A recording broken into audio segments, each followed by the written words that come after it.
So he's an 84-year-old male. He's had bypass surgery before, and he's actually an avid swimmer.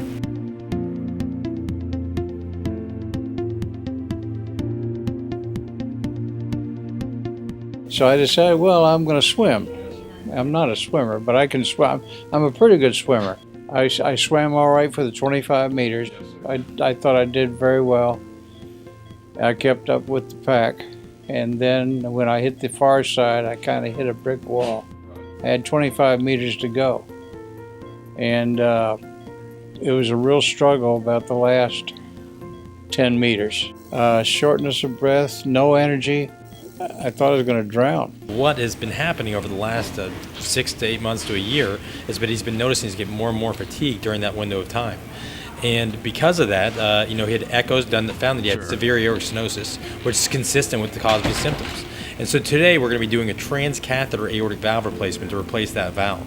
If you're not a candidate for open heart surgery, there's really no other option. And the main reason why people aren't candidates is because they are higher than normal risk for open heart surgery. In his case, because of his age, because of his frailty, some other things. We know that he would have a hard time getting through open heart surgery. And so patients such as him are well suited for TAVR. So conscious sedation is that the patient's in more of a twilight sleep, or sometimes, like him, he'll be just a little bit asleep but can talk with us throughout the case. And it allows, again, for us to have feedback if there's issues anywhere that we can know before we can see on a picture or a change in blood pressure. We can know that there's a change in the status of the patient by them telling us that. So we're big fans of conscious sedation.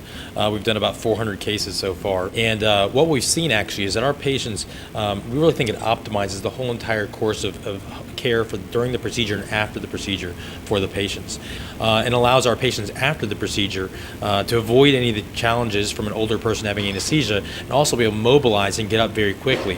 So we anticipate that he'll be sitting in a chair within 4 hours, walking around within 6 hours, and hopefully home actually by tomorrow, actually without really any recovery whatsoever.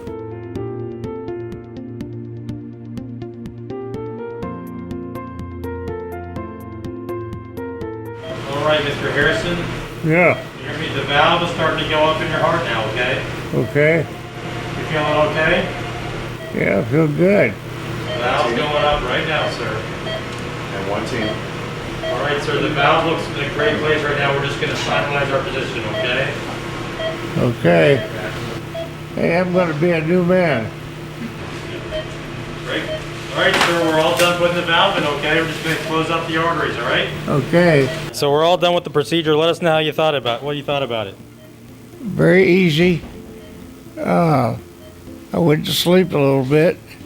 No pain. Actually, it was kind of entertaining. And how do you feel now? I feel good.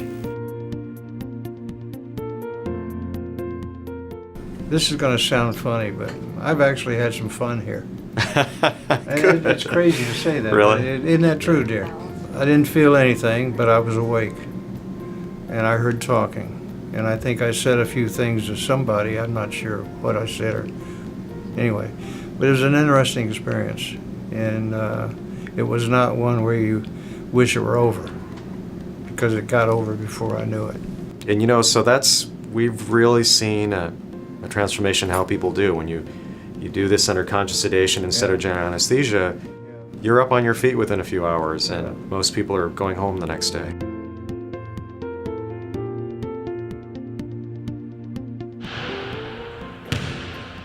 I appreciate the experience. I feel like I'm a new man. I'm breathing a little hard now, but it's not difficult. I'm in pretty good shape, actually. I am thinking about getting back in the pool, but we'll see.